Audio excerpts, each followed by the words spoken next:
Welcome back to The Pickup, Stab and Van's occasional variety show shot on location. In this week's episode, the best in the game give us their pre-surf superstitions and habits. We discover some priceless treasure beneath the floorboards of some North Shore residences. We witness some volatile experiments at the world's most dangerous test lab. And finally, we meet Hawaii's next super talent. I'm Corey Stevens, and I'm here with my wonderful co-host, Mr. Dylan Graves. Welcome back. Thank you. We also have a special guest joining us for this episode, fearless South African and Vans Triple Crown of Surfing competitor, Sophie Bell. Lioness, Sophie Bell. Welcome. Lioness, wow. Welcome.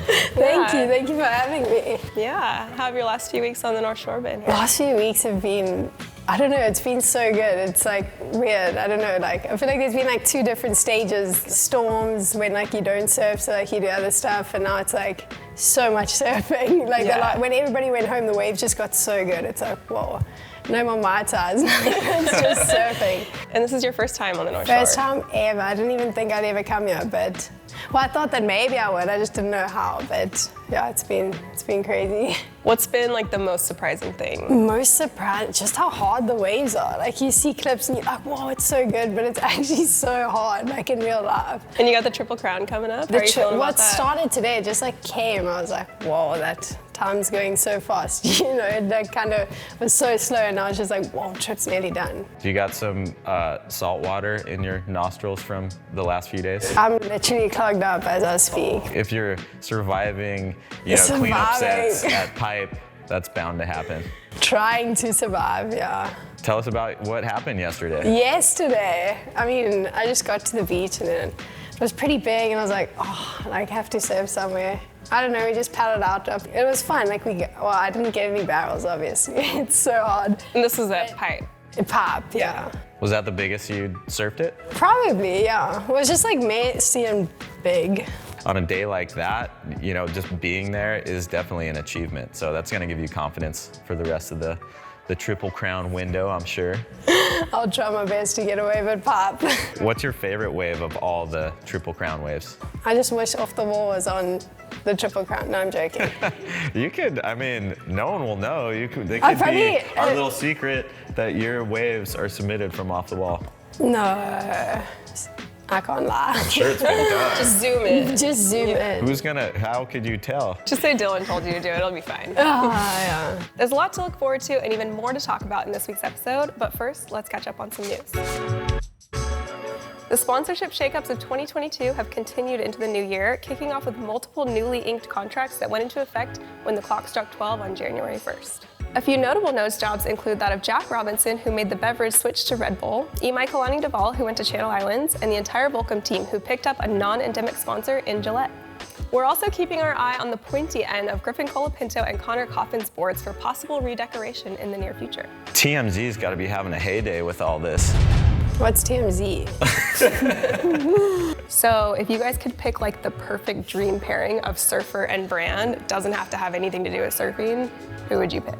I don't know. I'd like to see KFC make a comeback and surf. They used to sponsor a surfer called Shane Upchurch from North Carolina, and that'd be pretty sick to get some fried chicken back in the mix.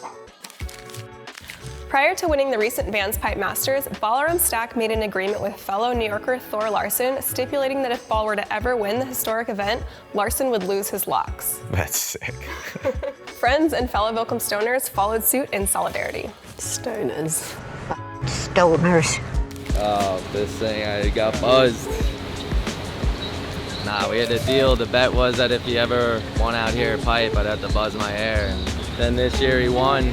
The bet folds over to the next year. It seemed like he enjoyed it more than the contest went, honestly. And then all the boys started buzzing him, all the grounds just started lining up, and that was it. Everyone was just getting crew cuts.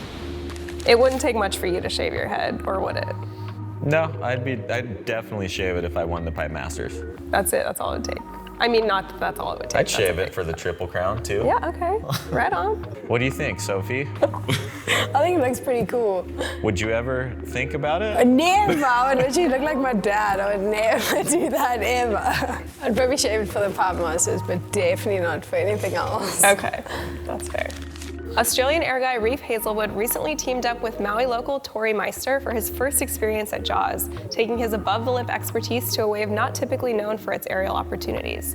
Dylan, Matt Mula keeps telling us that the best air waves are big waves. Do you think that Jaws is a future Vans.We'll high venue? I don't know. I mean, Kai Lenny and those guys do airs at those waves, and you see like Lucas Chumbo doing airs at like Nazare and stuff. But I don't know, where's it gonna end? Like, where do you have to do an air for it to be significant these days? I think it's crazy. The North Shore Lifeguard Association's Junior Lifeguard program has been providing life-saving skills and ocean knowledge to local youth for years.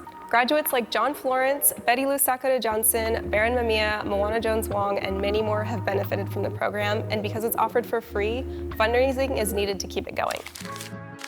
Hi, my name is Kyle Foyle. I'm the president of the North Shore Lifeguard Association and the Junior Guard Director.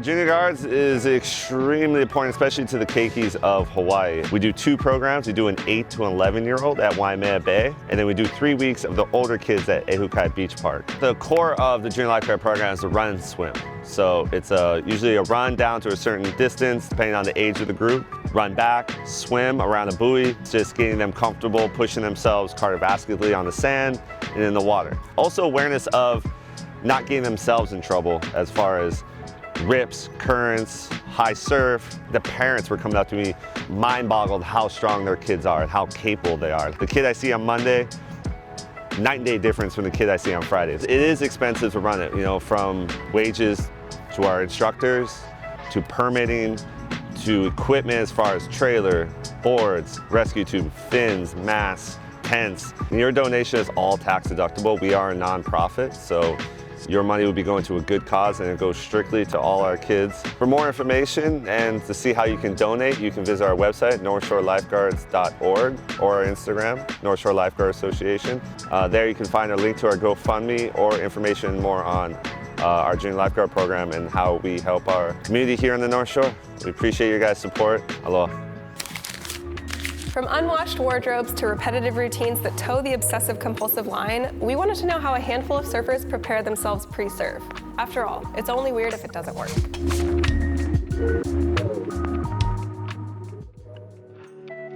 The one that I always do is I'll like go down to the beach and I'll crack my back. Like I'll do the one where you like hold your leg and then you pull it like this way and you crack each side of your back, and then I'm like, ah, okay. And then my back goes a little bit looser and then I'm like, ah, and then I go straight. If I see like a rainbow, or if I see like dolphins, or maybe a turtle, once a year you see a giant tiger shark, something like that, I'm just like, oh, it's a Hawaii Lona. Like, that's like a good sign. This is what my dad always told me. He said if you fall 3 times bad, just go in. It's a sign.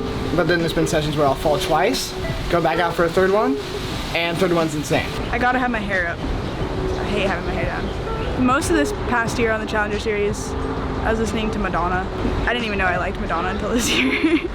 I like to put my leash on in the yard and wait for the set to stop and then just run straight from the yard into the water. Try to just watch for like a few minutes, 5-10 minutes, figure out what board I'm gonna ride. Do a few little warm-up stretches. Altogether, it wouldn't take more than 3 minutes. I love to try to get all the way out without getting my hair wet. It's kind of fun, I guess. It's a little mini challenge. I live right like 1 song away from pipe, or like a half a song. So when I put on the right song, I have a couple that are just perfect build up. You know, in the morning when it's just like cruising, like a little flute and shit, and all of a sudden it just goes to like, by the time you're pulling up to pipe or like you're passing Sunset, it's almost, you hear like the guitar like barely tickling in. You're like, whoa, am I psyching? What's going on? Fucking whoa. And then you start getting, and all of a sudden by the time you're at pipe, it's just like just starting the wailing, and then you could just pull up and sit in your car for a minute like, oh, I'm fucking psyching. I hope someone sees me. Where is it? No one's around? I'm psyching. Oh, everyone's there? Everyone sees me? What's up? So I remember Uncle Derek always used to blast his jams too, so I just take my time a minute. I don't know about you guys, but I have some really specific pre-surf routines that I have to abide by or else I can't paddle out. I make my tea, and then I eat a banana, and then I have 2 dates. And if I don't have bananas or dates, I like have to get some before I can surf. You're getting some and you're going on dates pre-surf? That's crazy. 2 dates. Damn. Do you guys have anything like weird that you have to do in order to surf, or any superstitions, anything like that? I don't have a pre-routine, actually. I should. So many people have told me what I should be doing. I just haven't found what I really want to do yet. I do enjoy, like, if it's just kind of a cruisy afternoon and everyone's kind of hanging out on the beach, like a beer before, like a 1 beer before you go out. Just one. It's so nice. And you go out and you just float in the lineup, and float down the line and into another beer when you get in. Just it's so float. fun.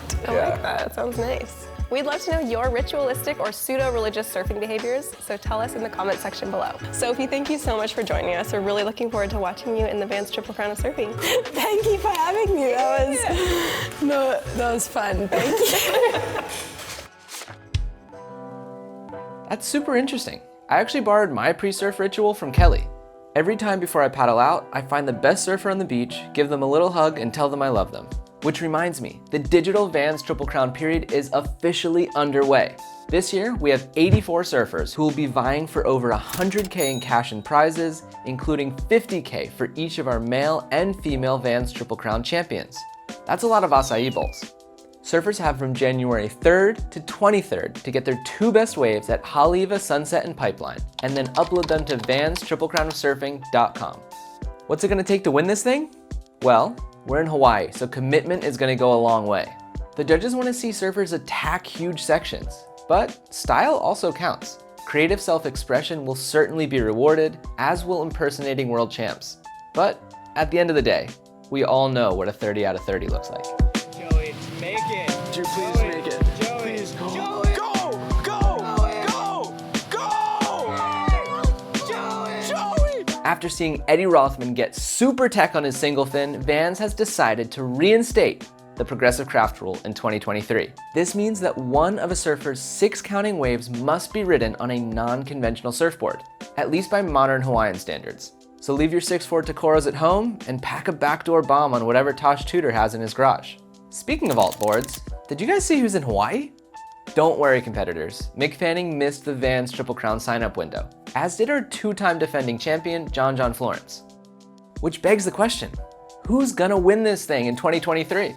On the men's side, I've got my eye on Ethan Ewing, Seth Moniz, and Crosby Colapinto. Pipe generally gets the glory, but at the end of the day, it's Haleiwa and Sunset that separate the kittens from the lions. These 3 guys can move water around with the best of them, and they surf for ages when it's good.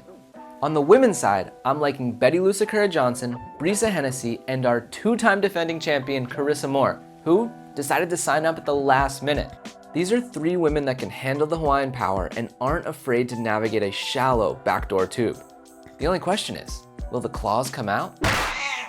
Surf fans can follow along with each week's entries on Vans.TripleCrownOfSurfing.com and even vote for their favorite waves. So good luck to our surfers, and whatever you do, don't get blown out of a tube so hard that you rupture your eardrum, like Shane Sykes here.